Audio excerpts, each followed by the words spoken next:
for today's video po, titingnan po natin itong gulay na makikita po sa kagubatan. Magandang araw po muli sa inyong lahat. Magandang buhay po sa Panginoon. Ako po si Makoy Magno Cuevas at paki-subscribe po ang ating channel. Tingnan po natin itong mga gulay na makikita po natin sa iba't ibang bahagi ng kagubatan sa buong Pilipinas.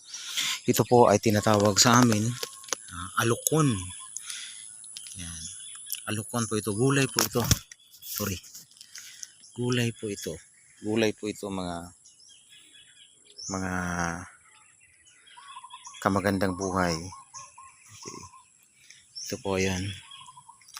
Gulay po ito. At syempre, ito po yung kanyang puno. Yan. Makikita nyo. Ito yung puno. Kung saan naglalaglagan po. Yan siya. Yan.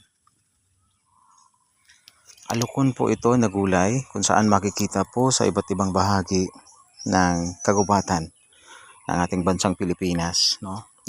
Meron din po ito kahit hindi gubat, hindi masukal, meron din po itong puno na ganito. Sa amin po, mga Ilocano ay tinatawag na alukon. Ewan ko lang po sa ibang tribo kung ano po ang tawag ninyo dito. Ito ay madalas sinahalo, no? Sa mga buto-buto, no? Sabaw ng buto-buto, sabaw ng baka, sinabaw na karning baka, o kaya sinabaw na pork, no? Yung mga buto-buto. Ito po yan. Yan.